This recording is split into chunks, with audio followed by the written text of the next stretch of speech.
pagi semua. Waalaikumsalam Salam. warahmatullahi wabarakatuh. Ya, salam. Salam guru penggerak.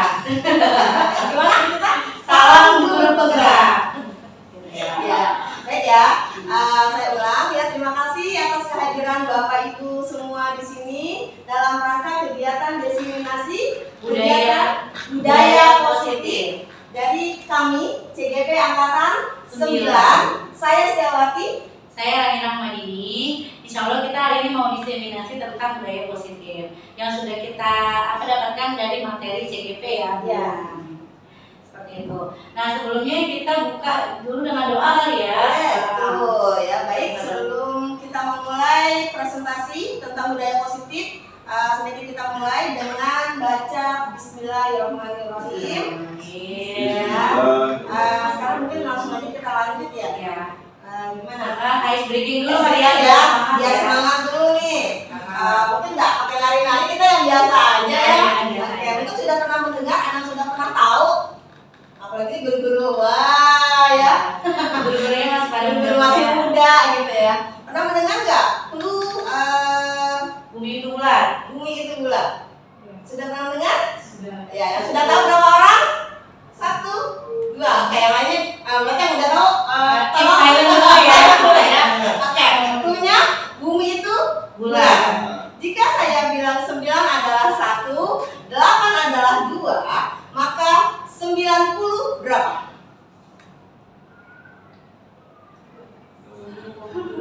Ya, bumi adalah bulat. Saya ulang ya.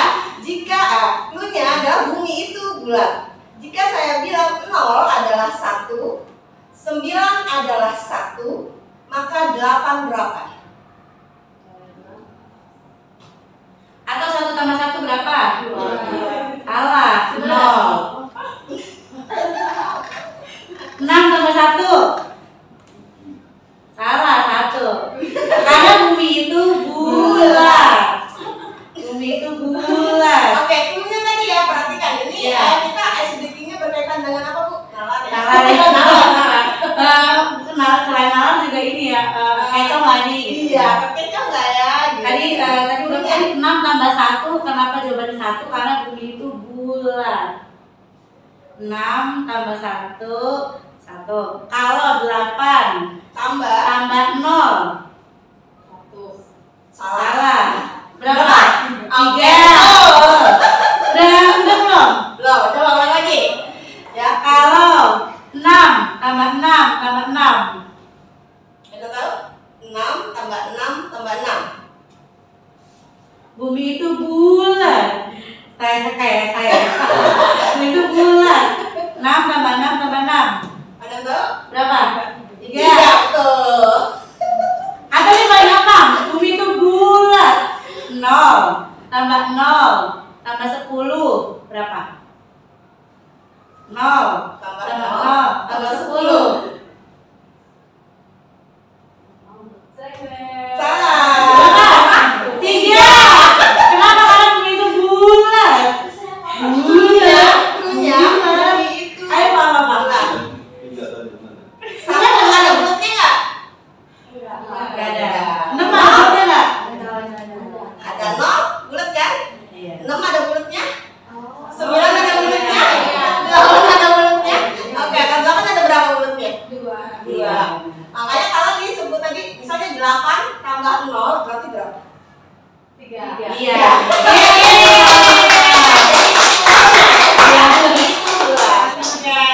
Baik ya, sudah mulai sudah mulai paham nih ya. Nanti lanjut aja kurang Ya, kita mulai lanjut dengan diseminasi kita mengenai budaya positif. Oke, mulai lanjut sudah.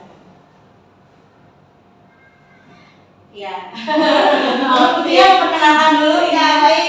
Ya, saya punya PP. PP itu adalah pengajar praktik. Kalau diibaratkan di sekolah ya, saya adalah muridnya, PP saya adalah walasnya. Nah, walas saya ini adalah kepala sekolah di SMP 167, namanya Pak Kumeri. Saya sendiri adalah CGP Angkatan 9. Oke, nah untuk PP-nya saya itu Bu Rika. Sebenarnya nama panjangnya banyak banget ya, dia orang Bali. I Gusti Rika Tri Ayunita. Nah untuk Bu Rika ini dia tempat tugasnya adalah di Fransiskus 1 di SMK gitu. seperti itu. Nah, ini kita sama-sama saling bekerja sama ya mengenai guru penggerak gitu. Mungkin kolaborasi ya. Mungkin di sini belum ada yang tahu guru penggerak, apa udah tahu semua guru penggerak? Belum ya. Ya, mungkin sedikit ya. Guru penggerak itu adalah program pemerintah ya, program pemerintah berkaitan dengan kurikulum yang terbaru yaitu kurikulum Merdeka. Oke, apalagi Bu Nani? Nah, selain itu guru penggerak juga fungsinya itu untuk menggerakkan seluruh yang ada di sekolah sini. Jadi mulai dari guru, anak, dan di sini muatan materinya kalau menurut saya itu bagus banget. Karena kita belajar yang namanya Ki Hajar Dewantara. Jadi ya selalu didengungkan kurikulum Cambridge, kurikulum Amerika, kurikulum dan lain-lain. Ternyata di Indonesia itu ya ada yang namanya pemikiran dari Ki Hajar Dewantara. KHD ya. KHD mungkin tidak pernah dengar belum? KHD. Itu. Nah, KHD itu bilang katanya kita itu sebagai penuntun, terus anak itu punya kodratnya masing-masing. Jadi sebelum dia ada di sekolah, dia udah ada tekanan sendiri, ada kodrat alam, ada kodrat zaman. Nah, kita itu bukan jadi anak itu bukan seperti kertas kosong. Iya. Jadi bukan tabula rasa ya dia. Jadi masing-masing itu udah punya pemikiran sendiri, udah punya pengetahuan sendiri. Jadi kita hanya mengarahkan, bukan mengisut ya, tapi kita mengarahkan anak karena anak sudah punya potensinya. Tinggal dari kita mencari potensi si anak. Ya betul. Jadi digali terus gitu. Dan di CGP ini juga kita belajar ternyata kebutuhan anak itu beda-beda. Nah dulu yang kita bikin RPP itu satu untuk satu kelas gitu. Kalau sekarang tuh nggak bisa begitu karena anak itu kan punya kebutuhan masing-masing beda. Seperti yang kita ketahui kan di sini kan ada anak kebutuhan khusus ya Bu. Jadi kita juga treatment ke anak juga berbeda. Ada yang namanya pembelajaran diferensiasi. Ya, jadi bukan hanya anak ABK dan anak yang normal ya, tapi anak normal pun itu sendiri punya berbagai ya kalau dalam pembelajaran kita itu punya gaya belajar beda-beda. Itu juga harus kita gali ya. Betul. Ditambah memang tambahan yang tadi anak ABK tadi lagi. Memang kalau kita masih baru ini luar biasa seperti apa. Iya, sebenarnya kita kaget juga sih pas lagi ada kayak gini. Ya ampun, kayak tugas guru semakin banyak. Luar biasa ya. Semakin banyak karena kita harus tahu nih anak di asesmen diagnostik dulu kebutuhannya apa, gaya belajarnya apa yang dominan gitu. Nah biasanya itu dibantu sama BK juga ya. Kalau misalkan memang kalian juga mau asesmen juga bisa sendiri. Iya. Sebenarnya sih di Kurmer ini ya jadi kita tidak ketergantungan ya. Jadi sebenarnya kalau sesuatu hal itu memang terkesan baru, tetapi kalau sudah jadi pembiasaan, pelan-pelan yang menjadi kebudayaan, menjadi sebuah kebiasaan, itu memang perlahan, gitu. Tidak bisa langsung jadi selesai, gitu. Oke? Gitu ya. Kita langsung aja kali ya. Langsung lanjut lagi. Nah, tujuan aksi nyatanya yaitu untuk menumbuhkan budaya positif di lingkungan sekolah dengan meyakini nilai-nilai kebajikan universal. Jadi ada nilai kebajikan yang kita akui secara universal. Apa saja itu nanti kita akan bahas. Terus menciptakan murid yang merdeka dan memiliki disiplin kuat sesuai dengan profil pelajar Pancasila. Salam Pancasila ya. Salam Pancasila gini ya. Oke, kita coba ya. Salam Pancasila. Lanjut. Oke, baik. Topik yang akan kita bahas di sini yang pertama adalah tentang filosofi KHD, lalu paradigma belajar. Yang kedua adalah disiplin positif, motivasi perilaku manusia, dan yang ketiga adalah tentang kebutuhan dasar. Ini topik selanjutnya ya, ada posisi kontrol, terus ada keyakinan kelas dan segitiga restitusi. Nanti kita akan banyak bahas ya, dan ada beberapa contoh video-video yang sudah kita lakukan gitu. Selanjutnya filosofi Ki Hajar Dewantara, seperti yang tadi ya kita bicarakan bahwa yang kita tahu itu ada 3 poin penting dalam filosofi KHD. Yang pertama adalah menuntun anak mencapai kodratnya. Tadi ada 2 kodrat, yaitu kodrat zaman dan kodrat alam ya. Dan yang sebagai pamong dalam memberi tuntunan dan arahan agar anak tidak kehilangan arah. Ya. Lalu pendidikan bertujuan agar anak dapat mencapai kebahagiaan dan keselamatan setinggi-tingginya. Jadi ketika belajar anak tidak tertekan. Mereka kita upayakan dulu bahagia dulu. Memang butuh waktu ya. Jadi tidak hanya sekedar kita kasih materi selesai gitu. Jadi bukan seperti itu maksudnya. Ya di sini membawa anak memang menyadari bahwa belajar itu adalah kebutuhan. Jadi dibuat nyaman dulu, dibuat bahagia dulu, baru ya kita berikan. Nah tugas kita yaitu menuntun, memberikan motivasi, lalu mengarahkan ya baik di dalam proses maupun di belakang. Kalau kata Nadia, kata Nadia ya, sekarang tuh pembelajaran well-being. Jadi bagaimana caranya membuat si anak itu bahagia. Lanjut. Nah ini profil pelajar Pancasila. Jadi kenapa kita harus memiliki tujuan? Karena tujuan ini tertuang di Undang-Undang Dasar ya, yaitu mencerdaskan anak bangsa. Nah sekarang sudah didengungkan yang namanya profil pelajar Pancasila. Kenapa? Karena beberapa ini kan udah harus globalisasi, takutnya ada disintegrasi bangsa, terus ada perpecahan. Jadi makanya kembali lagi ke Pancasila gitu. Nah profil pelajar Pancasila itu ada 6. Masing-masing kita tahu ya apa aja kan? Apa yang pertama? Beriman, ya.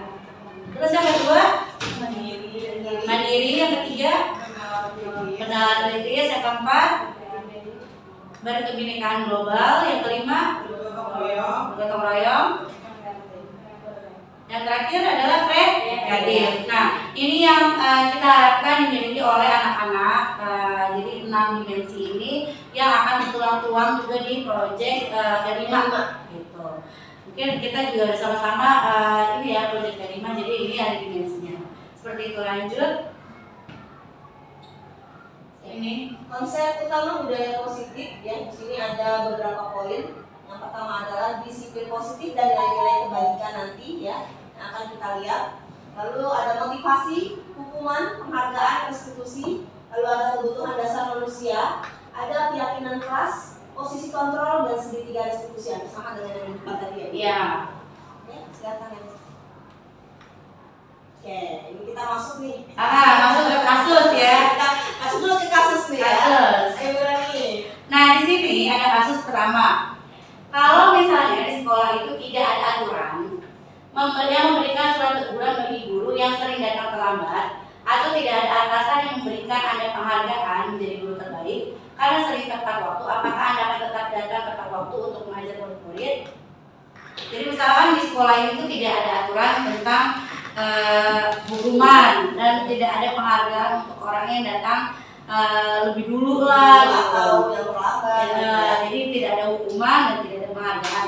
Apakah ibu-ibu dan bapak-bapak di sini akan tetap datang tepat waktu? Guru. Boleh, Pak. Kalau saya tetap datang tepat waktu dulu, tadi saya nyampe setengah 6 dulu.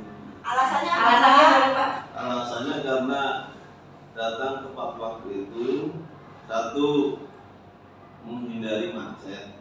Ya. Yang kedua, setelah kita melaksanakan sholat subuh kan langsung melaksanakan tugas dan bisa tadarus di sekolah dulu. Oke. Tugas kita menjadi kewajiban. Baik, berarti memang kewajiban kewajiban adalah kewajiban. Jadi sudah menyadari nih, kami ini sudah menyadari bahwa datang tepat waktu itu merupakan kewajiban. Oke, ada yang lain? Ada lagi yang lain? Saya Boleh, yang kenceng ya? kalau menurut saya akan tetap datang waktu karena menurut saya seorang guru kan contoh ya bagi murid ya. Jadi kalau misalnya gurunya sendiri datang tepat waktu, murid-muridnya jadi nggak ada alasan untuk bilang guru ini telat gitu. Oke, baik, terima kasih ya jawabannya ya.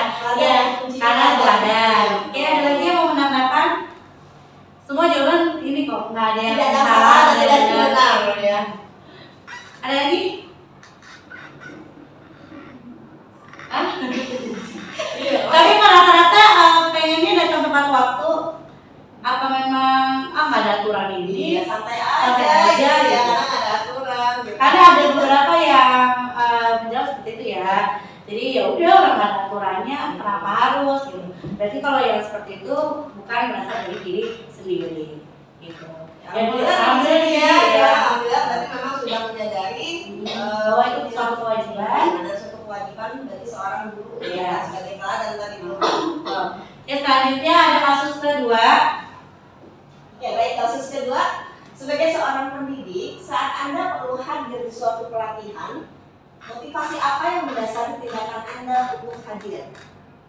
Ya, saya bilang nih, bagi seorang pendidik itu ya, berarti diundang hadir di dalam suatu pelatihan. Ya.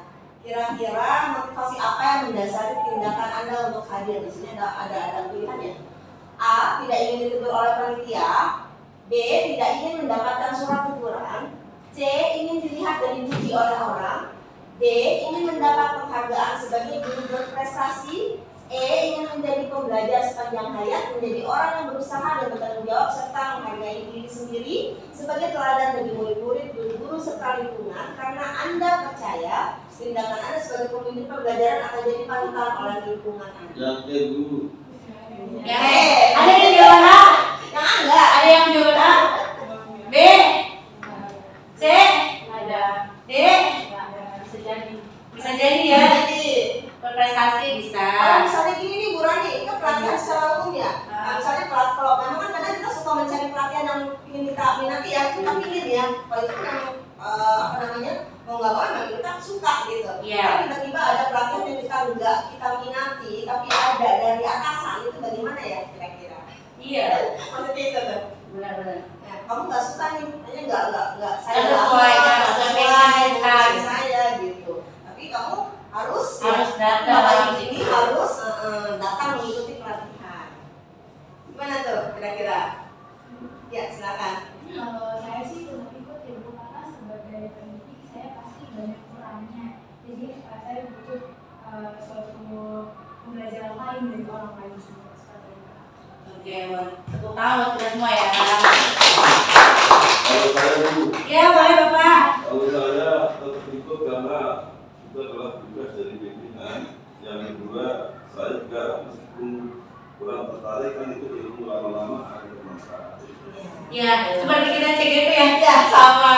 Jujur waktu itu CGP sebenarnya kepikiran nggak kepikiran kita lulus ya, karena kan memang saingannya banyak dan emang pada saat lagi mau CGP ini kan penulisan esai. Awalnya Nah, sebelum itu ya Bu, awalnya Awalnya ada perwakilan dari SMA 76 Ya. ke CGP, awalnya seperti itu tuh. Ah. Siapa nih? Nggak ada daftar gitu. Ah. Akhirnya ya udah untuk perwakilan kita nulis Ya. ya, nulis ikut apa namanya? apa tuh yang Yang nulis di Esai. esai sama sama wawancara ya, Pertama wawancara ada simulasi ngajar juga. Jadi memang awalnya ada beberapa yang keterpaksaan ya, tapi akhirnya setelah terpaksa nyemplung ya akhirnya ya enjoy gitu karena ilmu bermanfaat. Kadang memang motifnya beda-beda ya. Kita dapat ilmu yang luar biasa, makanya bersyukur juga nih. Iya. Kita dapat tambahan ilmu yang luar biasa banget dari dalam CGP ini. Oke, baik untuk kasus yang ketiga. Oke, lanjut. Ini panjang banget ya. Iva nih, ada anak namanya Iva, kurang menguasai pelajaran matematika. Nah, terus pas lagi dia belajar itu dia nggak fokus, dia ngegambar, terus dia ngamatin si Paseno itu sedang menerangkan. Jadi gurunya namanya Paseno. Nah, terus si Paseno itu kan melihat si Iva itu nggak fokus, akhirnya dia nanya dong. Terus Iva jadi gugup dan dengan sengaja menjatuhkan tasnya di kursi, serta tiba-tiba menjadi gagah pada saat berupaya menjawab. Nah, seluruh kelas pun tertawa gitu, karena melihat si Iva itu tiba-tiba gagap kan. Nah, terus Pak Seno itu membiarkan teman-temannya menertawakan Iva. Terus Iva tuh merasa malu dan malah minta Iva untuk maju ke depan dan berdiri di depan kelas sambil menunjuk hidungnya karena tidak bisa menjawab pertanyaan Pak Seno. Kelas makin gaduh dan anak-anak pun tertawa melihat Iva di depan kelas memegang ujung hidungnya. Iya gitu.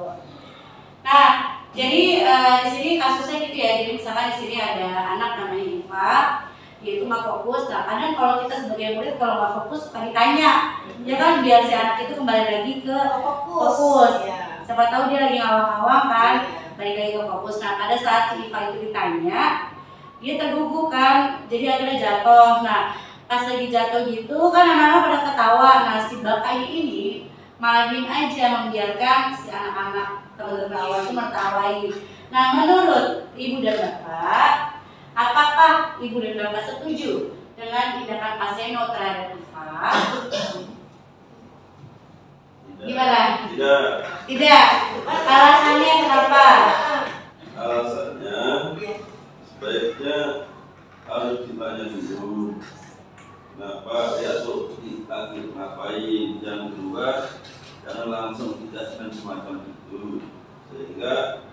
dia menjadi leader apalagi dikatakan oleh teman-temannya.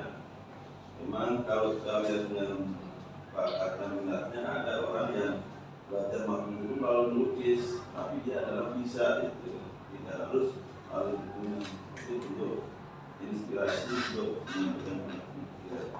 Tapi baiknya ditanya terbicarakan baru proposal. Oke, terima kasih Bapak jawabannya. Mungkin ada Ibu yang mau menambahkan? Iya, boleh.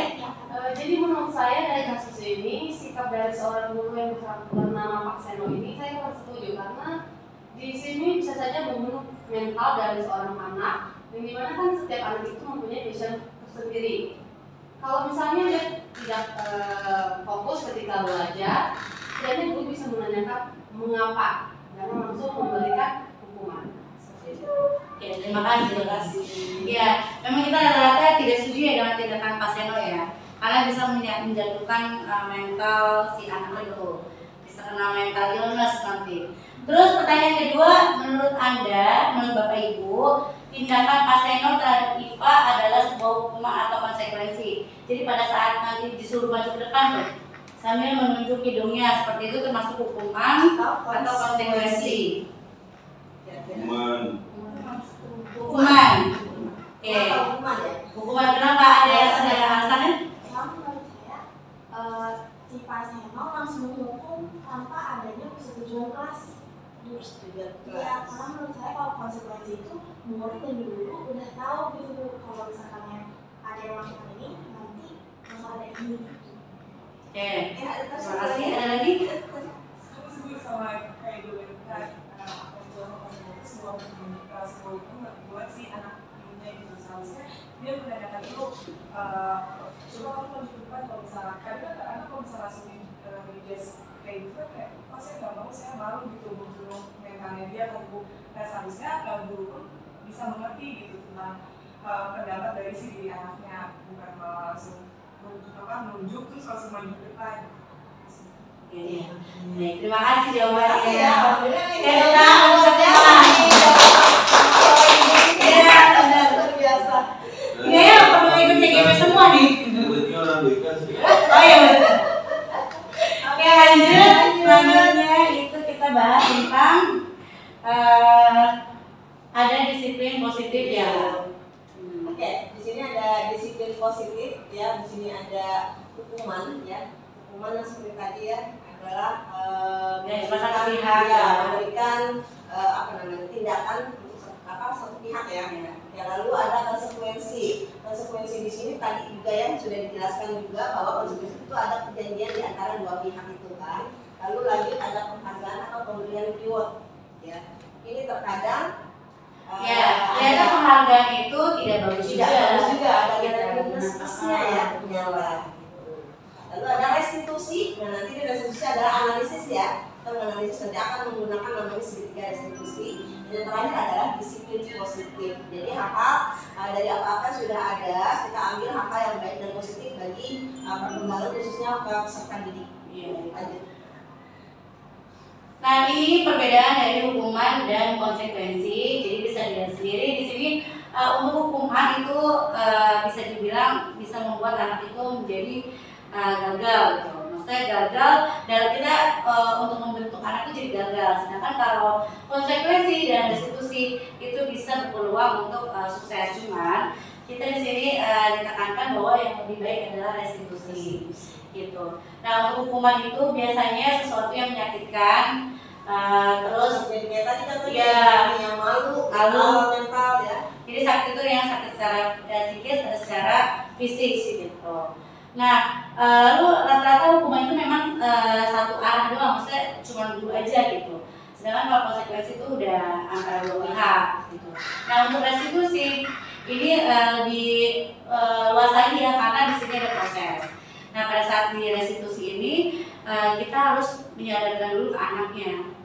Jadi dia sebenarnya ngaku salah apa enggak. Jadi tidak boleh kita langsung ngejudge kamu tuh salah. Kenapa kamu pas lagi pelajaran ibu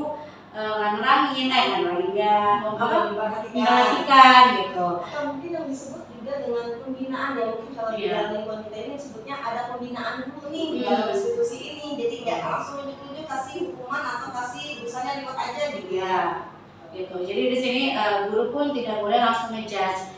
Jadi gimana caranya kita menggali siswa bahwa memang itu sadar dia salah. Kadang dia itu sadar salah, tapi dia tidak mengakui. Jadi di restitusi ini kita membuat dia itu tersadar. Nah setelah membuat dia itu tersadar, bahwa kita juga kasih tahu kamu bukan kamu aja yang melakukan seperti ini, bahwa ada orang lain juga yang melakukan seperti ini. Jadi kita menstabilkan emosinya. Biasanya kalau udah begitu kan emosi anak kan suka naik ya.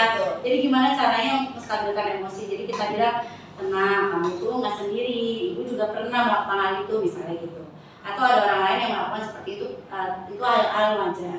Tapi gitu kan, harus ada tapinya di sini. Nah pas terakhir itulah adalah momen dari segitiga restitusi itu. Jadi nggak langsung hukuman, nggak langsung konsekuensi, tapi ada prosesnya. Seperti itu. Oke lanjut. Ya, ini yang penghargaan. Nah, di sini saat kita berulang kali menjanjikan hadiah kepada anak-anak agar berperilaku tanggung jawab, atau kepada seorang murid agar mempelajari sesuatu yang baru, atau kepada seorang karyawan agar melakukan pekerjaan yang berkualitas, kita sedang berasumsi bahwa mereka tidak dapat melakukannya, atau mereka tidak akan memilih untuk melakukannya. Ini berdasarkan Al-Fiqh. Yang pertama adalah penghargaan tidak efektif, yang kedua adalah penghargaan merusak hubungan, yang ketiga penghargaan mengurangi ketepatan, yang keempat penghargaan menurunkan kualitas dan kreativitas, yang kelima penghargaan menghukum, yang keenam motivasi dari dalam diri. Jadi maksudnya penghargaan ini yang tadi kita bilang ya, bahwa tidak selalu dia adalah plus, tapi juga ada minusnya. Nah kalau kita terlalu sering memberi penghargaan, maka akan menjadi sebuah kebiasaan, dan orang yang kita berikan itu akan berpikir, dan misalnya akan bekerja, wah nanti mengharapkan tidak itu pamrih ya. Jadi sebisa mungkin kita menggunakan motivasi secara intrinsik, bukan ekstrinsik. Kalau kita kasih penghargaan kan motivasinya ekstrinsik ya. Jadi aku mau ngelakuin sesuatu kalau ada imbalan gitu. Nah itu motivasinya ekstrinsik. Nah kita diharapkan anak-anak itu belajar ataupun melakukan kegiatan itu motivasinya di dalam dirinya sendiri, sadaran diri seperti itu. Ya, lanjut. Di sini ada nilai kebajikan universal, yaitu nilai-nilai yang bersifat positif yang merupakan tujuan mulia yang ingin dicapai setiap individu. Ini masing-masing ada ya di setiap orang. Dan di sini dari Dr. William Glasser pada teori kontrol menyatakan bahwa setiap perbuatan memiliki satu tujuan. Dan selanjutnya Diane Gosen mengemukakan bahwa dengan mengaitkan nilai-nilai kebajikan yang diyakini, maka motivasi intrinsiknya akan terbangun, sehingga menggerakkan motivasi dari dalam untuk mencapai tujuan yang diinginkan. Jadi kita harus juga tahu nilai-nilai kebajikan supaya si anak itu motivasinya itu muncul dari dalam diri. Jadi kata kuncinya intrinsik itu ya, Bu ya. Ya, intrinsik. Selanjutnya, ya baik ya. Ini adalah nilai-nilai kebajikan universal yang belum semuanya ya, mungkin yang ada di sini ini ada sebagian. Itu diantaranya toleransi, rasa hormat, integritas, mandiri, menghargai, antusias, empati, keingintahuan, kreativitas, kerjasama, percaya diri, dan komitmen. nah ini nanti akan ditanamkan pada saat pembuatan keyakinan kelas ya Bu. Selanjutnya, nah ini ada kebutuhan dasar manusia. Nah kita tuh sebenarnya nggak bisa tahu berapa sih ya kebutuhan dasar manusia, kita tahu 3 ya. Iya. Standar papan gitu ya.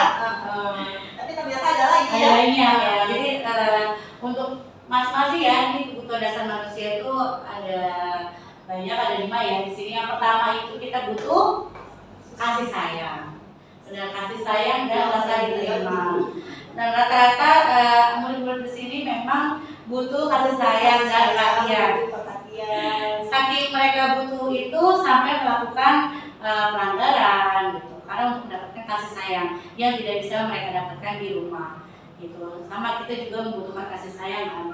Terus kita juga butuh yang namanya kekuasaan atau power. Jadi kalau kita nggak punya kekuasaan, ya kita nggak bisa ngapa-ngapain. Makanya ada beberapa anak yang bertindak sebagai pentolan lah ibaratnya. Eksis. Ya. Ini eksis mereka gitu. Karena kalau sesuai dengan usia-usianya kan rasa ingin menonjolkan diri, ya kan? Ini saya loh gitu. betul.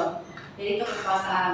Dan guru-guru juga sebenarnya ada juga sih yang seperti itu. Cuma kan kadang ada yang memang kebutuhannya ini kan ada yang dominan, ada yang enggak ya. Jadi setiap orang tuh memiliki kebutuhan dasar yang berbeda-beda, yang mana yang terbanyak gitu. Terus yang ketiga ada kesenangan, pasti kita butuh kesenangan kan. Jadi nggak mau kita merasa ada masalah, tapi kita juga butuh kesenangan. Nah kesenangan ini bisa didapatkan dari mana aja. Kalau si anak sih rata-rata game ya, game terus scroll TikTok, YouTube ya, Instagram. Jadi makanya mereka zaman. iya zaman saya Anak-anak kita kan generasi apa? Z, ya. generasi Z yang udah teknologi udah bukan 4.0 lagi ya, sudah 5.0 mas. Iya. Jadi makanya kadang kita harus menyisipkan di pembelajaran itu games atau ice breaking tadi gitu, atau misal pas lagi kuis pakai quizzes kan itu ada games ya. Betul, yang berkaitan dengan teknologi ya, yang sekarang kan senang tuh. Iya. Terus apa kemarin? Ada kahon juga Kahon, bisa. ya, betul. Kahon, iya. Banyak pas sekarang. Iya banyak. Jadi kalau mau TTS juga mereka kadang suka senang. Dia mau TTS gitu. Jadi kita bisa menyusupi itu untuk biar dia itu juga merasa senang dan bahagia belajar bersama kita. Terus selanjutnya ada kebebasan. Kadang kita juga melihat anak suka pas lagi kita ngajar ya, mereka tuh suka diem aja atau dia bebas mau mana aja gitu ya. Emang karena emang sifat dari kebutuhan dasar mereka adalah bebas, tinggal kita menuntutnya itu seperti apa gitu ya. Terus yang terakhir adalah kebutuhan untuk bertahan hidup. Nah ini kebutuhan hidup macam-macam ya. Kadang ada anak yang masuk sekolah itu karena untuk membantu orang tuanya, ada juga yang seperti itu. Di kelas saya tuh ada yang bantuin orang tuanya jualan bubur. Jadi dia kadang suka telat, kadang juga nggak masuk gitu. Jadi beda-beda anak-anak yang bertahan hidup mereka seperti itu. Selanjutnya, nah kita masuk ke dalam keyakinan kelas ya. Kalau dulu kita mungkin bilangnya apa ya? kalau saya dulu kesepakatan belajar. Belajar apa? Sekarang bunyi lagi adalah kontrak belajar. Kontrak gitu ya. belajar, ya. Oke, kalau sekarang kita ubah menjadi sebuah keyakinan kelas, sebenarnya ini agak berbeda dengan yang kontrak belajar tadi ya. Karena kontrak belajar kita yang mau dulunya, tapi di keyakinan kelas ini diupayakan kita bekerja sama dan kalau bisa malah bukan gurunya yang menentukan, tapi dari siswanya sendiri gitu. Jadi mereka sadar kalau mereka berbuat salah, yaitu kesalahan yang mereka buat dan mereka sadar itu. Iya, udah menyalahi dari keyakinan kelasnya. Nah, sekarang dengan keyakinan kelasnya ya.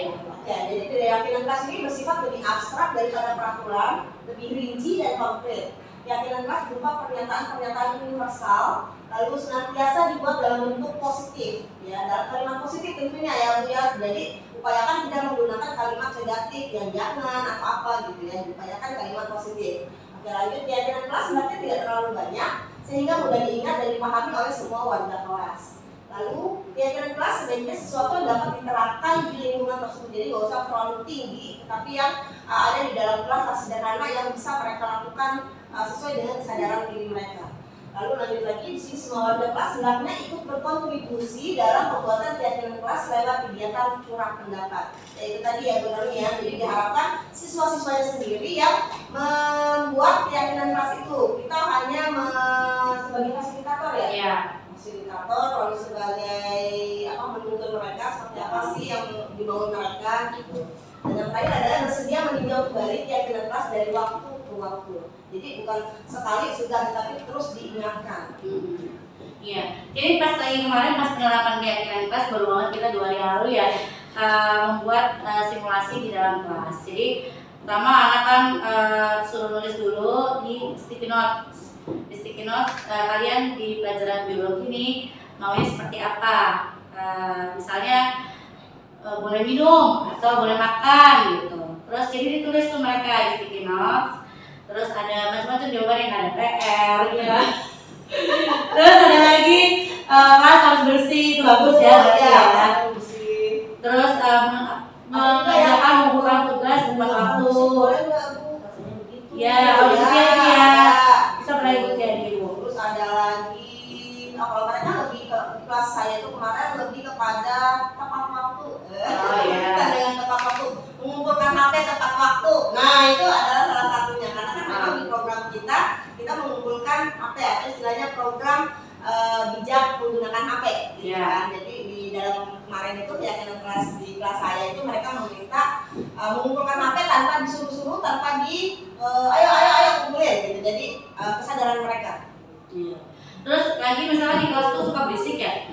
ada yang tulis di sticky note ingin kelas kelas jangan berisik gitu. Nah, itu kan ada kalimat negatif ya. Jadi jangan berisik gitu. Nah, di situ kita ubah kalimat itu menjadi kalimat yang positif. Misalnya kelas nyaman, tenang gitu ya. Jadi kayak gitu kita mengubahnya. Nah, berarti kan kalau begitu nilai dibagikan apa tuh? Menghargai berarti ya kalau yang berisik ya gitu. Jadi nanti setelah sudah membuat keyakinan kelas, mulai di slide selanjutnya. Nah, ini kemarin di kelas 11 nih ya. Kelas saya sampai di video. Oke. Nah, ini sticky notes-nya, terus ini kesepakatan kelas yang mirip-mirip kita satukan. Terus nanti ada kata-kata yang negatif, ini saya ingkarin. Lalu setelah itu dibuat kalimat tersebut menjadi kalimat yang positif. Nah, setelah udah diubah seperti ini, diambil keyakinan kelasnya itu yang bersifat tadi yang universal ya. Itu ada disiplin, toleransi, rasa hormat, mandiri, integritas, kerjasama, percaya diri, dan komitmen. Seperti itu. Nah, ini kayak keyakinan kelas yang sudah diyakini dan disepakati di kelas tersebut. Gitu. Seperti itu. Untuk yang di kelas dunia ada di slide selanjutnya. Ya, tidak jauh ya sama dengan kelas berani. Cuma ini bentuknya bukan topeng, ini nggak tahu bentuknya apa. Tempel. Kemarin anak maju, kalau saya menggunakan anak maju juga. Mereka menuliskan siapa yang mau, ya. Mereka menuliskan seperti ini. Ada di sini nggak pikir denda goceng.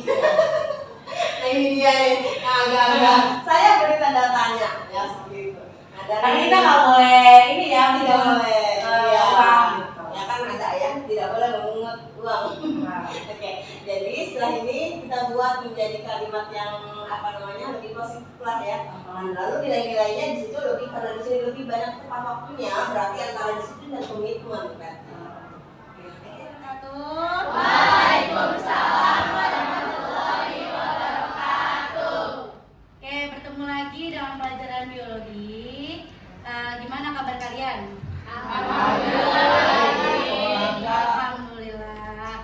Nah, sebelum mulai silakan dipimpin doa dulu ya untuk memulai aktivitas hari ini. Silakan ketua kelasnya, Ferdi, dipimpin doanya. Sebelum belajar, alangkah baiknya kita berdoa menurut kepercayaan dan agama masing-masing. Berdoa mulai. Amin. Selesai. Memberi salam. Assalamualaikum warahmatullahi wabarakatuh. Waalaikumsalam warahmatullahi wabarakatuh. Hari ini siapa yang nggak masuk? Ya.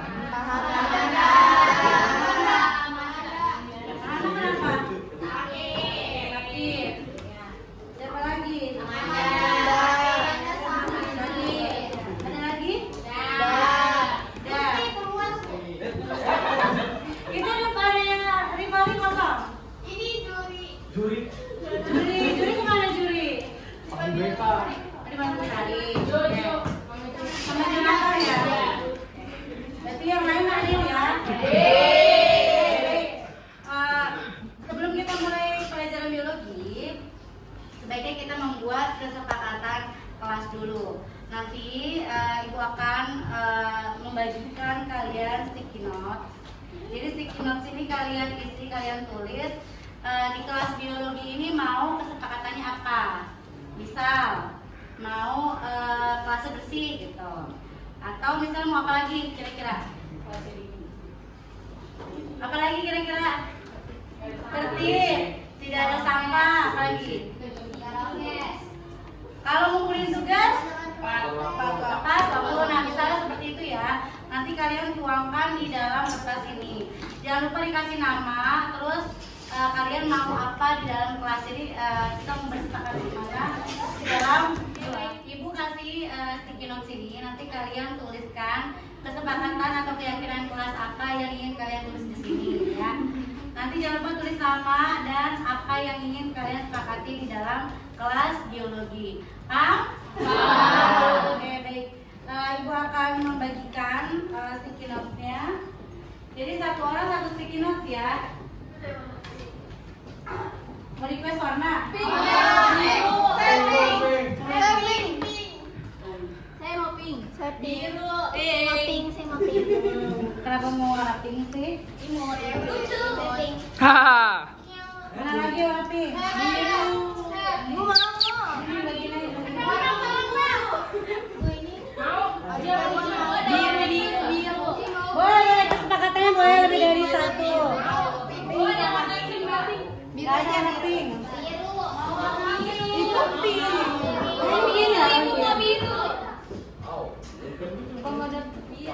Sini yang mau sini, maju. Ini udah langsung tulis itu. Langsung tulis udah. Biru. Kenapa ya? Udah itu kuning apa tulisnya? Oh itu yang kira jadi warna sama ya nama. Satu aja. Tulis sama ya. Gak usah pakai nama kelas. Nama sama kesepakatan kelas aja. Ada lagi yang belum? Ini sama ini enggak? Gue pakai nama. Pakai nama sayang.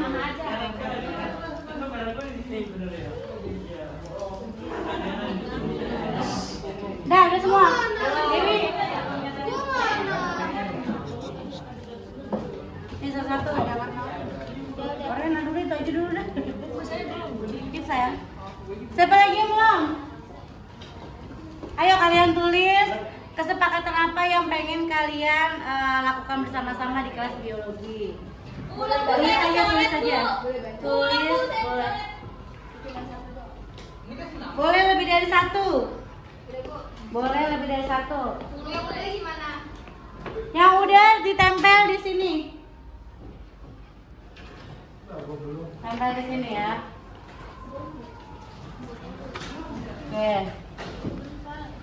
Udah, silakan. Ditempel di papan tulis ya.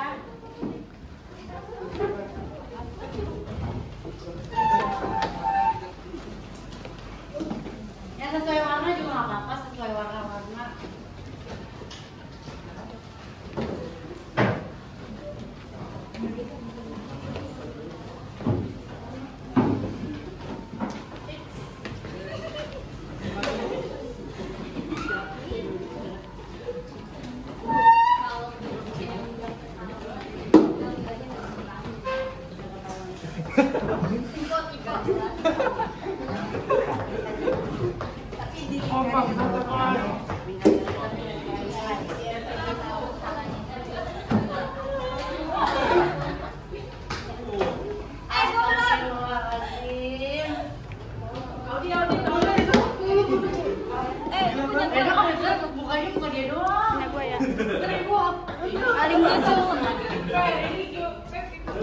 Sudah semua? Sudah. Yang belum nih? Barisan sini sudah semua? Barisan sini? Yang pertama apa? Menteri Salwa, jangan membuang sampah di kolong meja dan jangan keluar pas jam pelajaran. Kolong meja dan jangan keluar pas jam pelajaran.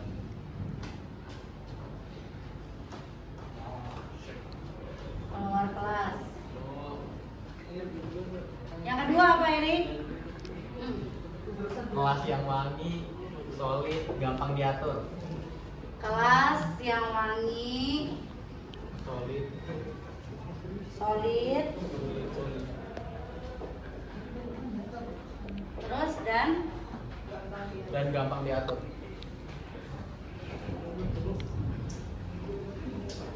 Yang ketiga? Tertib. Yang ketiga tertib. Keempat? Toleransi keterlambatan saat masuk kelas 5 menit. Toleransi terlambat masuk kelas 5 menit.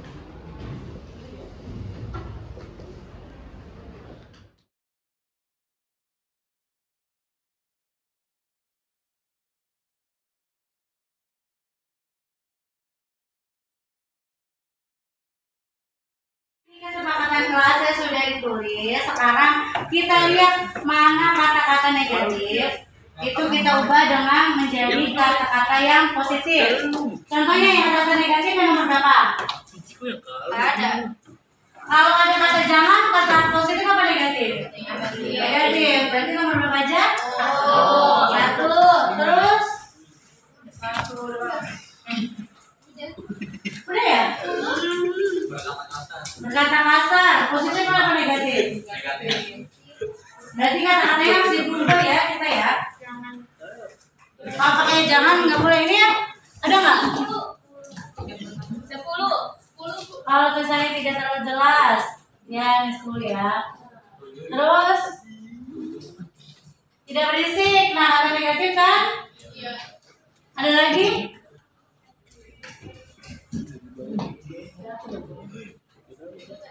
Nah, ada lagi. Nah, berarti kita sekarang ubah yang nomor 1. Kata-katanya mau gimana? Tidak.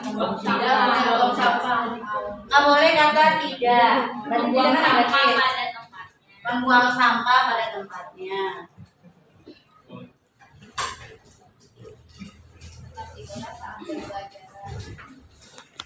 Nggak boleh pede. Ada. Terus? Pada. Oh iya pada. Pada. Dan tetap di kelas saat belajar. Ini yang nomor berapa? Nomor 1. Tetap di kelas saat jam pelajaran. Terus nomor 5. Apa kata-katanya? Berkata sopan. Berkata sopan. Dan santun ya. Terus nomor berapa lagi? 7. Apa kata-katanya? Kelas yang nyaman dan tentram. Selanjutnya, nah ini ada 5 posisi kontrol guru. Ada 5 ya. Nanti harus ingat-ingat nih, karena ada kuis nih. Ya, ada 5. Ada 5. Yang pertama adalah posisi penghukum. Nah, kayak gimana sih penghukum? Ini biasanya orang-orang yang menjalankan posisi penghukum ini mengatakan bahwa sekolah memerlukan sistem atau alat yang dapat lebih menekan murid lebih dalam lagi. Dulu sempat ada yang bilang gini, Bu Rani kok nggak ada galak-galaknya kayak gitu? Ya. Ada yang bilang, ada lah gitu. Jadi guru justru itu yang bilang. Kalau Bu Rani nggak galak, gimana anak murid mau nurut? Gitu kan, ada yang bilang gitu. Terus saya bilang ini setiap orang kan punya berbeda ya pendekatan gitu. Kalau saya lebih suka ya seperti ini, tidak perlu galak, terus tidak perlu untuk sering banyak dan sebagainya gitu. Jadi cukup menjadi diri sendiri dan anak itu nyaman kalau menurut saya seperti itu. Lalu tipe penghukum ciri-cirinya adalah kata-katanya gini, patuhi aturan saya atau awas ya gitu. Terus kamu selalu saja salah, pasti selalu yang kamu terakhir selesai gitu. Terus siswa jadi lebih pendendam dan agresif ketika guru tersebut menjadi penghukum. Untuk yang kedua, ya, untuk yang kedua di sini adalah pemberi rasa bersalah. Ya, pemberi rasa bersalah di sini menggunakan nilai membuat orang lain merasa tidak nyaman, bersalah atau rendah tinggi ya. Bedanya tadi kalau penghukum kan langsung menjas ya. Ya, kalau rasa bersalah di sini ada kalimatnya mungkin lebih lebih halus, tapi membuat si anak merasa langsung salah kita gitu. Tapi berbeda dengan keyakinan dan kesadaran diri. Ya. Nah di sini contohnya ibu sangat kecewa sekali dengan kamu. Lalu berapa kali bapak harus memberitahu kamu ya. Dan di sini posisi murid akan memiliki penilaian diri yang buruk tentang diri mereka. Ya. Jadi langsung disalahkan. Ya. Tapi dengan cara kalau penghukum kan langsung nih tegas. Kalau ini dengan kata-kata dalam lah istilahnya ya. Dalam pelan tapi dalam. Yang membuat si anak jadi merasa tidak berharga, itu tersakiti juga, cuma mereka hanya bisa diam dan bisa jadi tadi juga menimbulkan dendam gitu ya. Oke, silakan lanjut. Nah selanjutnya posisi sebagai teman. Ini mungkin banyak yang kita lakukan ya. Jadi menganggap murid itu ya seperti teman, tapi tetap harus ada batasannya. Nah ini guru di posisi teman menggunakan hubungan baik dan humor untuk mempengaruhi seseorang. Terus di sini kata-katanya adalah ayo bantulah demi bapak ya, itu demi ibu ya. Terus kata-katanya lagi ayo ingat tidak bantu bapak selama ini. Jadi pamper nih ceritanya ya. Nah, ini ada hal negatif dari posisi teman, yaitu bila suatu saat guru tersebut tidak membantu, maka murid akan kecewa dan berkata, saya pikir bapak dan ibu teman saya. Jadi murid merasa dikecewakan dan tidak mau lagi berusaha. Hal lain yang mungkin timbul adalah murid hanya akan bertindak untuk guru tertentu dan tidak untuk guru lainnya. Murid akan tergantung pada guru tersebut. Yang mungkin bisa kita lihat kan, ya mungkin ada yang pernah curhat lah, Bu, saya lebih suka murid yang saya lebih suka guru yang ini, Bu, karena dia itu welcome. Ada kan yang setelah curhat itu mungkin ya, saya nggak suka sama guru yang si B, Bu, karena galak banget, Bu, sama kita itu udah jarang senyum. Udah gitu kita sering ngomongin di kelas saya, ada yang begitu mungkin. Nah, makanya di posisi teman ini ada positif dan ada negatif. Nah, negatifnya itu kalau misalkan kita tidak mau jadi tempat pendengar curhatnya atau tidak mau membantu dia akan merasa kecewa gitu. Dan dia juga akan membandingkan kadang, misal kenal gimana ya waktu itu kata-katanya, jadi kangen buran yang dulu gitu. Ada yang kayak gitu, jadi kangen sama bulan yang dulu. Jadi ada kata-kata seperti itu takutnya gitu kan, untuk yang posisi teman. Dan kadang kalau misalnya kita udah posisi teman, untuk batasannya kadang suka beda ya, keluar ya, dari apa nih badannya ya. Kan karena di sini kita sebagai pengajar, sebagai pendidik, UDM sendiri. Iya, gitu ya. Betul. Selanjutnya. Oke, pemantau ya. Ya. Nah, pemantau di sini dilihat pada peraturan-peraturan dan konsekuensi. Dengan menggunakan sanksi atau konsekuensi, kita dapat memisahkan hubungan pribadi kita dengan murid sebagai seseorang yang menjalankan posisi pemantau. Contohnya di sini, peraturannya apa? Apa yang telah kamu lakukan? Sanksi atau konsekuensinya apa? Nah, di sini seorang pemantau sangat mengandalkan perhitungan catatan data yang dapat digunakan sebagai bukti atas perilaku seseorang. Posisi ini akan menggunakan stiker, slip catatan, atau daftar cek. Misalnya kayak contoh yang ini ya, misalnya ya, anak ada di kelas saya nih, ya di kelas saya ada anak yang luar biasa tidak bisa diam, gitu ya. Nah, ada seorang guru, intinya anak ini diam saat pembelajarannya, duduk manis, tenang, dan mendengarkan dengan pokoknya sikap gitu ya, sikap yang sempurna banget deh. Iya, sebagai murid ya. Tapi anak ini kan setiap anak kan punya beda-beda ya. Iya. Beda kepribadian nih kadang. Tiba-tiba dia langsung jalan atau apa. Setiap dia ini pasti diomongin, dicatat di di buku catatan pembinaan dia punya. Beberapa kali nih anak ini seperti ini. Nah, itu adalah sebagai seorang pemantau. Itu juga tidak baik ya. Iya. Selanjutnya ada posisi manajer. Yang namanya manajer berarti apa itu?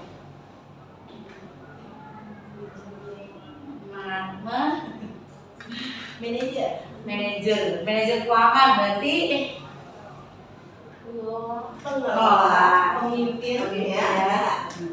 Nah, di sini posisi manajer itu, guru itu berbuat sesuatu bersama dengan muridnya, mempersilahkan murid mempertanggungjawabkan perilakunya, mendukung murid agar dapat menemukan solusi atas permasalahannya sendiri.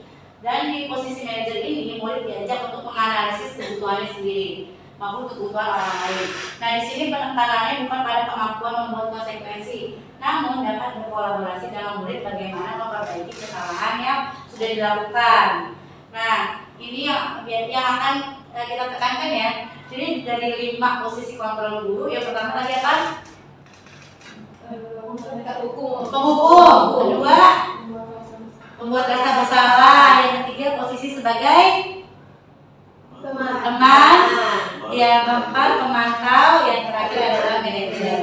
Nah, sebelum kita mengikuti CGP yang mungkin saya pribadi lebih ke teman dan pemantau ya, lebih banyak gitu. Jadi maksudnya belum memaksimalkan posisi sebagai manajer. Karena di manajer ini udah yang ibaratnya udah paling ideal ya sebagai seorang guru, karena di sini kita menanyakan kembali keyakinan kelasnya. Apakah kamu meyakininya seperti itu? Jika kamu meyakininya, apakah kamu bersedia memperbaikinya? Jika kamu memperbaiki ini, hal ini menunjukkan apa tentang dirimu? Apa rencana kamu untuk memperbaiki hal ini. Jadi seorang manajer itu bukannya memisahkan murid dari kelompoknya, tapi mengembalikan murid tersebut ke kelompoknya dengan lebih baik dan kuat. Dan ini adalah posisi untuk restitusi. Jadi ketika ada pelanggaran, kan kita panggil anaknya, terus kita tanyakan apa yang sudah kamu lakukan. Gitu. Ini ada caranya ya, dengan segitiga itu seperti sebaiknya dengan cara posisi kita itu sebagai seorang manajer. Karena tadi itu tujuannya adalah mengembalikan murid tersebut ke kelompoknya dalam keadaan yang lebih baik dan lebih kuat. Gitu. Jadi jangan sampai ketika dia balik lagi ke kelas dalam keadaan tertekan, merasa bersalah, gitu. Ya. Selanjutnya. Ini alatnya ya. Segitiga restitusi ini yang biasa kita sebut-sebut tadi ya, ini adalah metode yang kita gunakan dalam menganalisis sebuah kasus ya sebenarnya. Tadi kan udah ada kasus, lalu kontrol kita sebagai apa, dan ini adalah caranya. Di sini ada 3 pertanyaan ya, ada 3 langkah. Yang pertama adalah validasi tindakan yang salah, yaitu caranya dengan adakah cara yang lebih efektif untuk mendapatkan apa yang kamu butuhkan, lalu kamu tentu punya alasan mengapa melakukan itu. Lalu ada menanyakan keyakinan. Yang pertama ya, tadi kita sudah membentuk keyakinan ya, lalu ditanyakan lagi keyakinan pas apa yang telah kita sepakati, sehingga menyadarkan si anak untuk kembali mengingat ya bahwa apa yang sudah mereka buat keyakinan itu adalah berdasarkan keinginan mereka sendiri. Dan kamu ingin menjadi orang seperti apa? Lalu lanjut yang di akhir, menstabilkan identitas. Itu tadi kita gunakan posisi kita sebagai seorang manajer untuk menjadikan murid yang mendapat kasus itu lebih kuat dan lebih ada perubahan yang lebih positif, dan dengan menyadari kesadaran dirinya. Iya, Pak. Boleh, Pak. Terkait dengan tadi tipe pendekatan anak yang terakhir adalah tipe manajer. Tapi dalam ilmu pengetahuan pun sudah diterapkan. Namanya dalam konsep itu ada problem. Apakah Anda merasa bingung, gitu kan? Apakah Anda merasa terganggu dan sebagainya? Sehingga anak memang diharapkan sadar diri. Setelah sadar diri, ada upaya memperbaiki diri yang berdasarkan dari konsekuensi. Maka ada teori namanya analisa perubahan tindakan. Contohnya anak yang biasa terlambat, kita ajak sadar kenapa Anda terlambat, penyebabnya apa, terus rencana Anda berikutnya bagaimana, itu ya. Memang itu dalam konsep-konsep makanya itu sebenarnya juga berbeda karena karena konsep tiket orang guru kan menghukum kan, bukan ditanya penyebab keterlambatan apa, ternyata tadi Pak saya kamu dampingkan mana ibunya masih hidup dengan, atau Pak saya harus jaga orang tua nggak sakit di rumah sakit dan sebagainya. Jadi tadi namanya ada problem. Refleksi kembali, apakah Anda bingung, apakah Anda enak kalau kesiangan gitu, terus gimana caranya?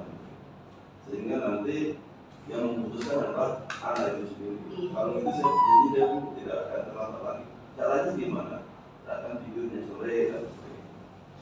Tidak jauh ya, hampir sama. Iya, tiga restitusi ya. Kalau ini kan keilmuan di dalam beda ya, ada ilmunya juga tersendiri karena kan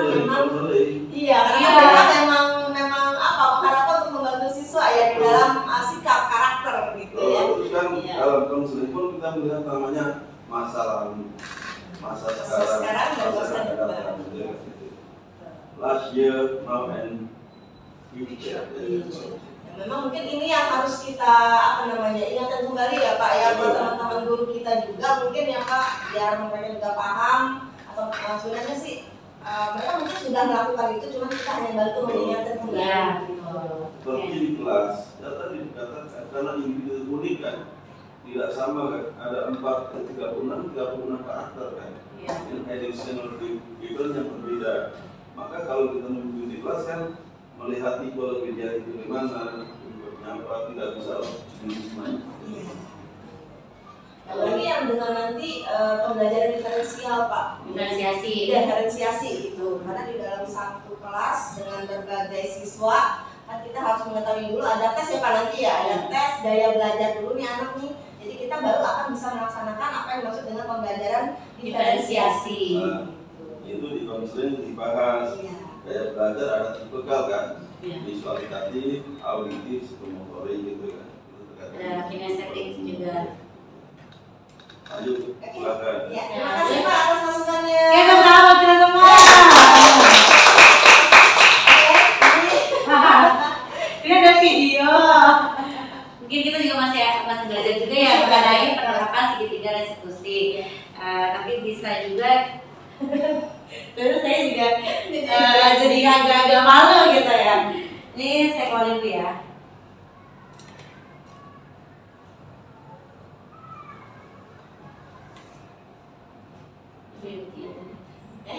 Berani gak apa-apa? Satu-satu aja berani.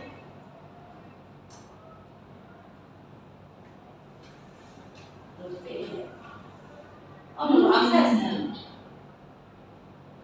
Perlu akses seperti apa ya? Enggak. Ada logis sebagai data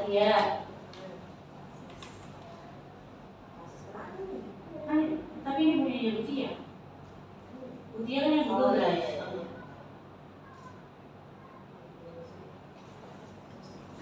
Apa di HP ada nggak? Di HP ada permintaan Ada bulannya aja dulu.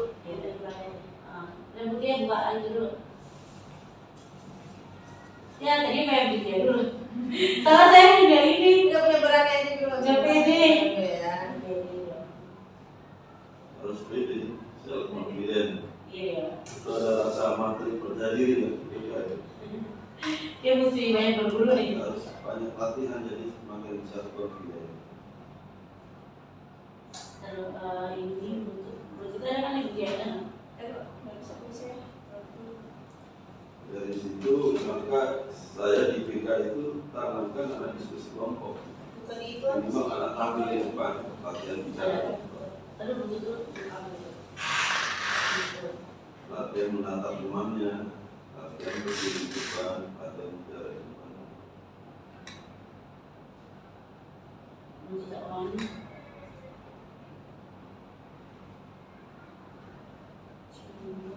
device.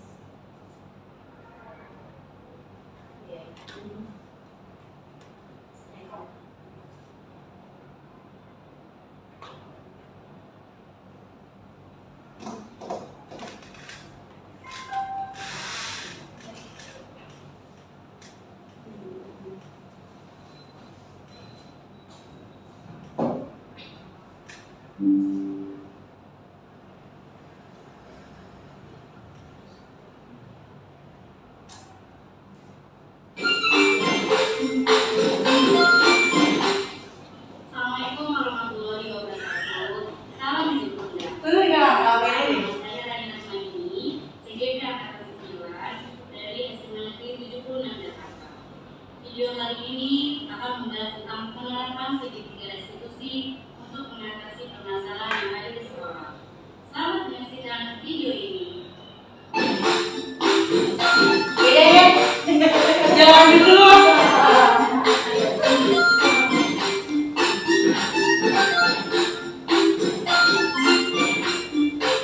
Jadi ada dua kasus.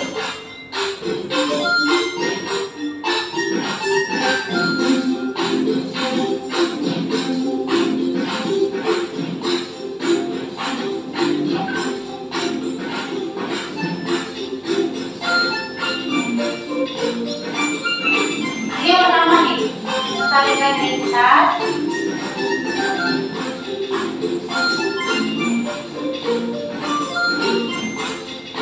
Yang kedua, validasi tindakan yang salah.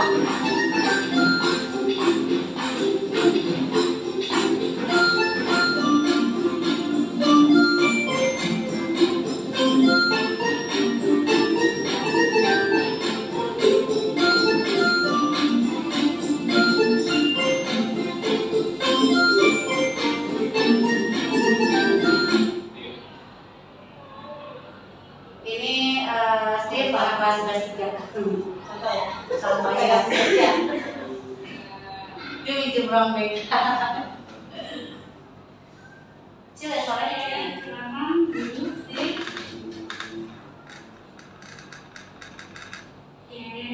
Gimana kabarnya, Steve?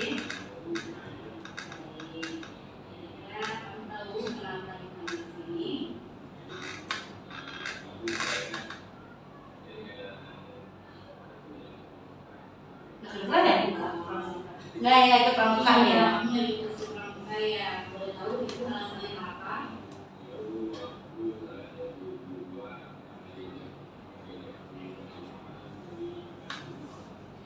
Dia namanya overall. Ini juga mau dia senang.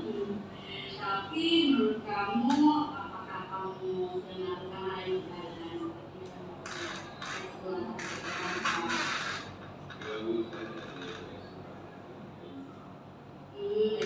kamu sudah sadar ya. Kamu masih ingat dengan keyakinan sekolah? Kira-kira keyakinan apa yang kamu lakukan? Kira-kira bagaimana caranya supaya kamu bisa menerapkan keyakinan sekolah?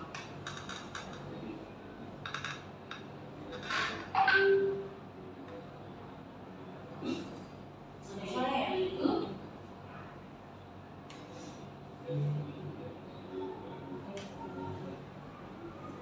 Nah iya, jadi sebelum kamu pergi sama mama, kamu ikut tes dulu ya, dulu ya.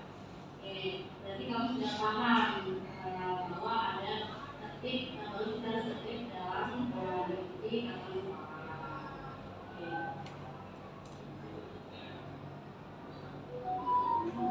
Oke, baik, itu apresiasi untuk kamu yang positif. Sekarang kamu bisa kembali ke kelas.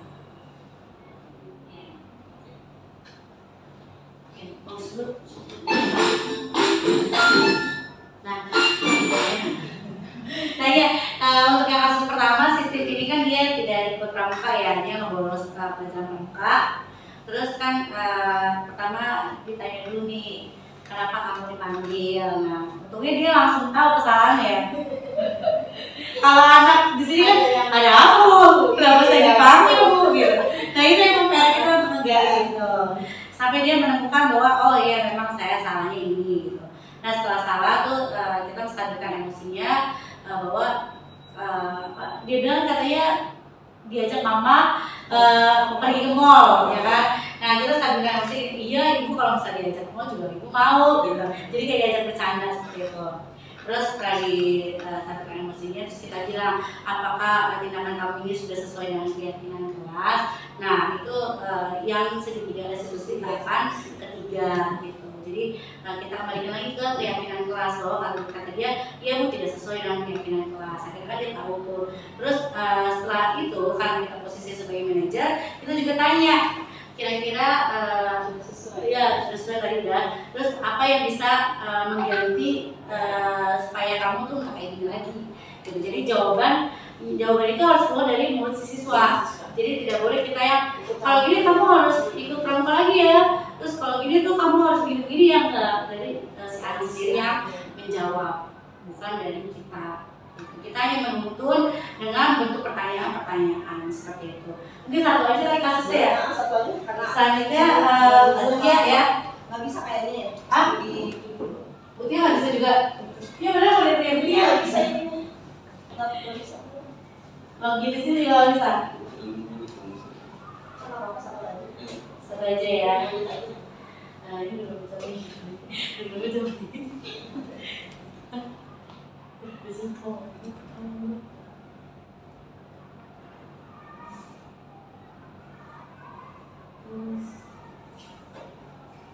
Oh dia nggak bisa beneran dia ya. Ini nggak bisa dibuka juga orang penuh sampai ini.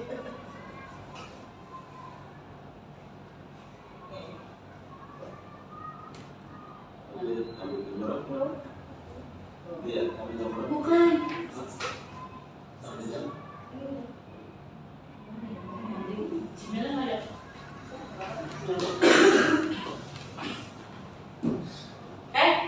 Ya tadi setelah kita menyimak video kasus ya.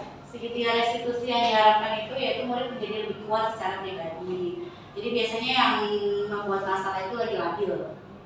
Jadi kita membuat kestabilan emosi sampai menanyakan keyakinan kelas, lalu membuka wawasan murid agar dapat menyelesaikan masalahnya sendiri. Ya tadi yang saya bilang bahwa jangan kita yang langsung ngasih arahan, kamu gini, tapi anak sendiri yang menciptakan solusi sendiri.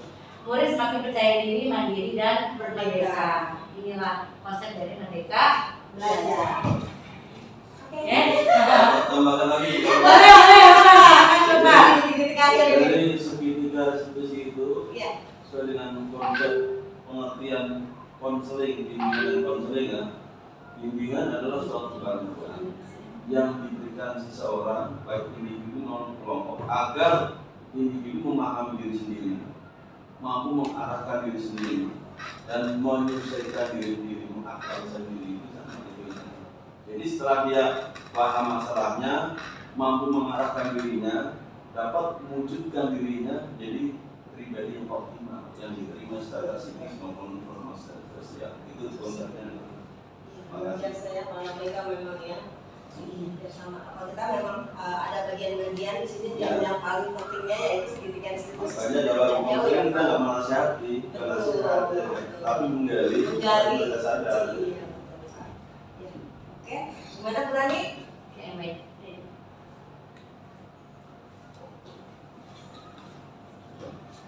Oke, selanjutnya adalah terima kasih.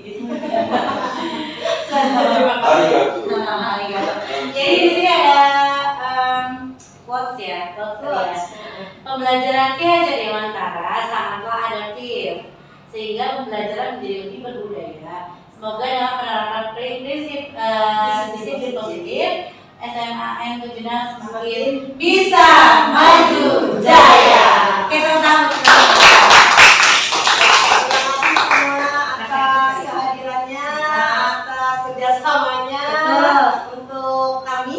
Dalam penerapan disiplin positif. Semoga apa yang sudah kami sampaikan ada yang bisa dibawa untuk kemajuan, khususnya kemajuan SMA Negeri 76 Jakarta dan lebih pribadi lagi untuk kita sebagai pengajar atau pendidik. Mungkin ini kali ya refleksi buat acara diseminasi ini ya. Kita minta refleksinya. Mungkin ada yang mau mewakili. Dua orang lah ya, Pak Karmo dengan siapa nih perwakilan yang memberikan refleksi buat kami. Iya, refleksi buat kami. Jadi memang di CDP ini kami diberi ilmu, diberi wawasan, bukan hanya sekedar supervisi mengajar sebagai guru, tetapi juga bagaimana memanajerial ya. Lalu juga ini tadi ini berkaitan dengan BK, mengenal siswa itu seperti apa. Iya. Gitu. Mungkin ini kali ya. Saya mau ngasih kesimpulan dulu. Oh iya, kesimpulan dulu deh. Kesimpulan dapat sudah kita berikan ya tadi ya. Nanti untuk yang selanjutnya minta dari Pak Karmo ya. Pak Karmo dan perwakilan satu. Kami meminta salah satu merefleksikan dari yang tadi kita yang bilang umpan balik. Silakan. Ya, refleksi kesimpulan dari pembelajaran hari ini. Siapa yang mau ngasih? Menurut saya dari materi ini kita jadi mengetahui banyak macam-macam tipe guru yang bagus, kayak tahu banyak tipe guru mana yang sebaiknya baik untuk digunakan dan yang kurang baik. Ini ada 5 Pak Guru, ada 5 posisi kontrol guru. Seharusnya kita hindari. Terus kayak bagaimana cara menanggulanginya juga tuh yang Pak diajarkan untuk merestitusi. Iya, segitiga restitusi ya, kita ini. Oke, terima kasih. Ada lagi yang mau menambahkan kesimpulan kita pelajaran hari ini apa, diseminasi hari ini ngomongin apa aja sih? Atau ada hal yang belum dimengerti? Sudah semua? Sudah semua. Mungkin ada lagi yang mau memberikan kesimpulan atau statement atau perasaannya setelah ini?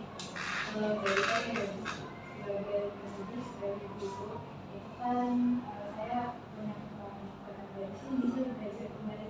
Oh ternyata kalau seperti ini saya salah, jadi harus seperti ini. Oke, terima kasih. Tepuk tangan. Oke, tadi diawali dengan doa ya, berarti juga dengan doa. Kita ucapkan alhamdulillah, mohon maaf untuk yang muslim ya. Silakan dengan doa sesuai dengan keyakinannya. Kita ucapkan Assalamualaikum warahmatullahi wabarakatuh. Terima kasih semuanya. Ayo Bapak silakan dimulai. Boleh Bapak memperkenalkan diri? Baik, makasih. Assalamualaikum warahmatullahi wabarakatuh. Waalaikumsalam. Selamat pagi Bu Rani dan Bu Tia. Perkenalkan, nama saya Soekarno, sebagai guru bidang studi bimbingan dan konseling SMA Negeri 76 Jakarta. Bagaimana pendapat Bapak setelah mengikuti diseminasi budaya positif? Setelah saya ikuti diseminasi budaya positif tentang CGP itu bagus sekali, karena materi itu mengingatkan kembali tentang proses pembelajaran, khususnya Bapak Ibu guru masih ada mungkin dari 5 tahapan pembelajaran itu ada yang masih cara menghukum dan sebagainya. Dengan adanya pembelajaran budaya positif ini melalui CGP akan merubah konsep pembelajaran yang baru, sehingga diharapkan bahwa pembelajaran itu kita sebagai teman sebaya memahami kondisi pribadi secara unik dan tetap menghargai potensi diri anak yang berbeda, sehingga terjalin komunikasi pembelajaran yang maksimal. Oke, untuk selanjutnya apa saja yang sudah Bapak dapatkan?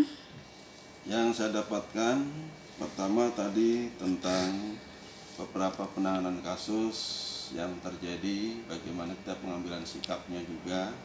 Kemudian ada 5 tahap tadi ya, tentang kontrol di dalam pembelajaran, dari yang cara pembelajaran menghukum, ada yang treatment, ada yang terakhir adalah sampai yang manajerial itu ya. Memang menurut saya yang pas ya konsep manajerial, di mana kita juga mengetahui berteman juga bagus, berteman juga kita hendaknya dekat dengan anak-anak, yang penting kita bisa membedakan antara seorang pendidik dan kita teman sebagai anak asuh kita. Di dalam konsep manajemen juga kita bisa menghargai teman di dalam pengambilan keputusan, termasuk ada komitmen di dalam pembelajaran itu. Kita ada istilah adalah suatu keyakinan yang dibangun bersama antara guru bidang studi dengan siswa, sehingga komitmen akan dibangun secara sinergi. Baik, bagaimana perasaan Bapak setelah mengikuti diseminasi budaya positif? Perasaannya pertama senang bisa sharing ilmunya, mengingatkan kembali tentang konsep pembelajaran juga.